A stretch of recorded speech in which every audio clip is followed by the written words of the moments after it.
Bert Mlyshi është me ne në këtë mëngjes, kreu i Bashkisë së Mirditës. Zoti Mlyshi, përshëndetje. Përshëndetje, mirëmëngjes.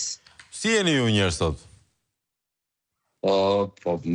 Mirdita është zgjuar në një revershi urpak dhe po vazhdojmë ato rutinën e përditshme, jetën e përditshme siç bëhet në Mirditë. E kuptoj. Edhe pas një organizimi të dieshëm goxha të mirë për Partinë Demokratike dhe për mirditor.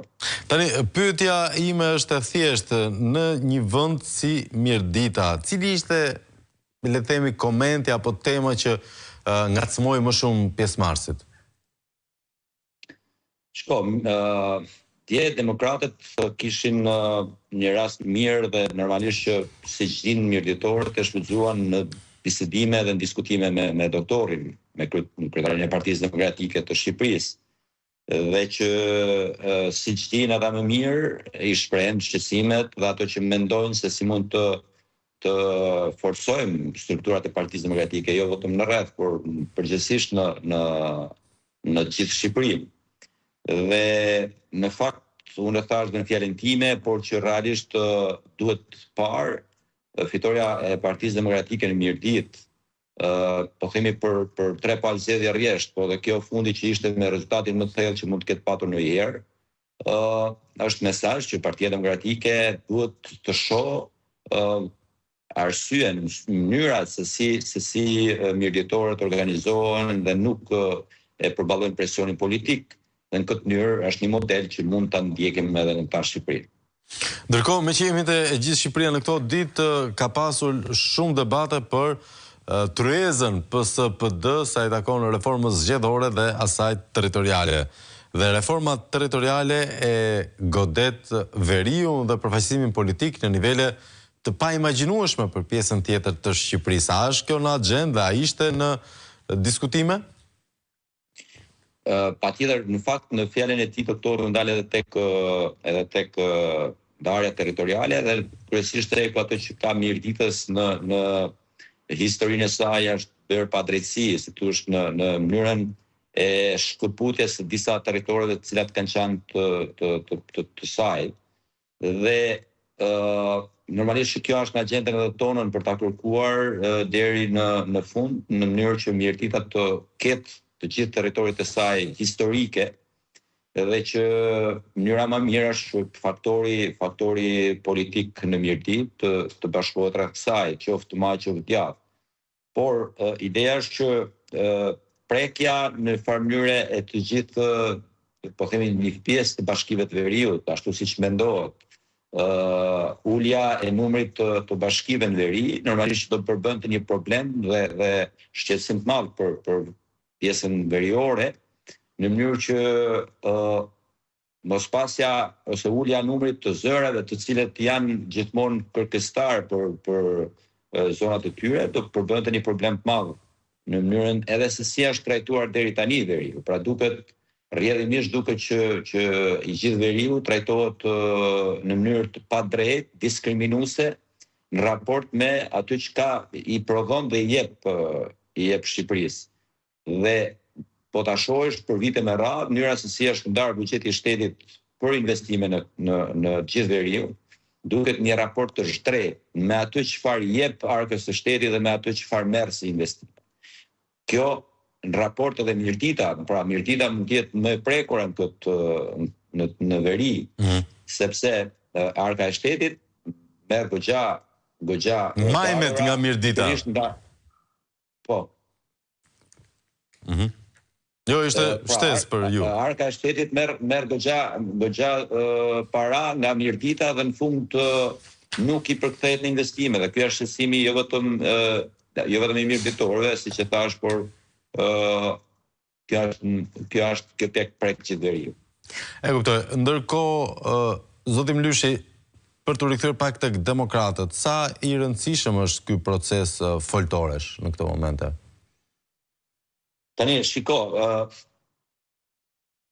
titulli foltore apo diskutime për mua shumë i rëndësishëm kur qendra zbret në bazë, që do të thotë i prek shqetësimet, i ndjen, i merr direkt drejt për drejt nga antarësia. Dhe është ndoshta pak i vonuar, do të ishte edhe më përpara, do të jetë i përvitshëm dhe i shpesht, jo vetëm me kryetarin, por edhe me struktura tjera të kryesisë së qendrës, me deputetë të tjerë që të mund të vazhdojnë të jenë në mënyrë periodike në kontakt me antarësinë e Partisë Demokratike.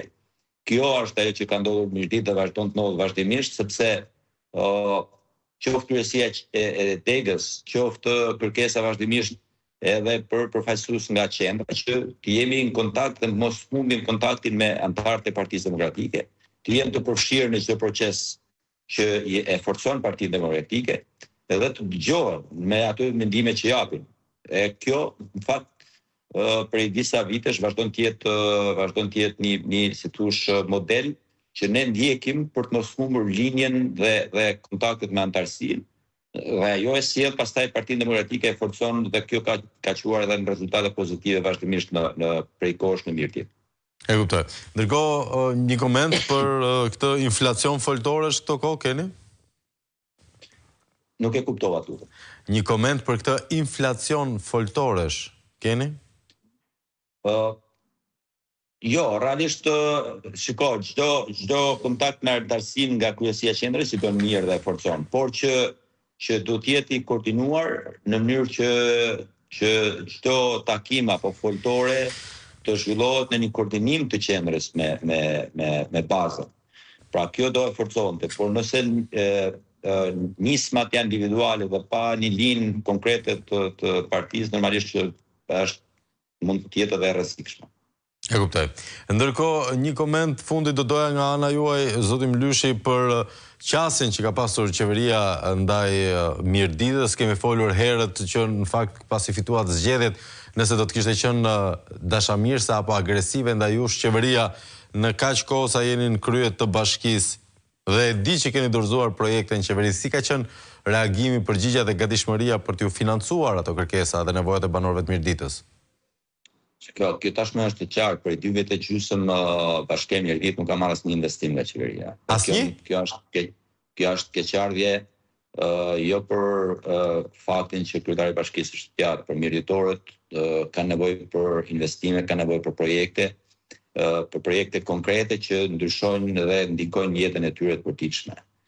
Dhe ne kemi patur vazhdimisht kontakte me qeverinë, jemi përpjekur të ruajmë dhe të mbajmë marrëdhëniet normalisht në interes të investimeve dhe të realizimit të disa projekteve që janë me interes për qytetar, por edhe për shkak se realisht Mirdita e ceka më lart që jep parkës së shtetit. Pra nuk është një rreth që nuk prodhon, nuk vetë mbahet. Ideja është që të ketë një ndarje më të drejtë në raport me ato çfarë Arka e Shtetit mbledh në Mirdit. Dhe nëse ky raport do ishte i drejtë, Mirdita nuk ka nevojë të jetë lypsare pranë qeverisë për të kërkuar ato që nuk i ka. Pra, për sa kohë ne prodhojmë energji elektrike, prodhojmë minerale, prodhojmë pra ka bujqësi, ka mlekturi, ka prodhim, ka vazhdimsi të jetës ekonomike, atëherë pse Mirditës duhet i mungojnë investime. Pra, nëse përmendim energjinë elektrike, ne prodhojmë, Mirdita prodhon mbi 20% nevojave kombëtare të energjisë elektrike dhe po marrim më minimalen, jo investime tjera, po marrim vetëm linjat elektrike nëpër Mirdit, nëpër zona, nëpër fshatra, njësi administrative, janë në gjendje skandaloze dhe në gjendje më të keqe të mundshme. Pra, ky do të thotë që është një raport i drejtë, pra do të thotë që serioziteti mungon në raport me atë çfarë ti vjen asaj zone. Në këtë mënyrë ne kemi vazhduar të kërkojmë qoftë me projekte, qoftë me tryeza, me diskutime, qoftë formale apo informale, në mënyrë që të mos mungojë ky lloj dialogu dhe ky lloj që mos shkputet, po themi, pushteti vendor nga i qendror në ngritjen e shqetësimit që qytetarët kanë. E kuptoj dhe ajo çfarë duket është që realisht për disa vite Mirdita nuk po merr investime në ato që janë domosdoshmëri në jetën e përditshme dhe ndesimin e qytetarëve. E kuptoj, zoti Mlyshi, ju falenderoj për transparencën tuaj, ju uroj ditë të mbarë dhe jam i sigurt që kur dilni nga kjo do të filloni t'i thoni njëri tjetrit aty Mirdita, besoj. Ky është orari juaj i preferuar.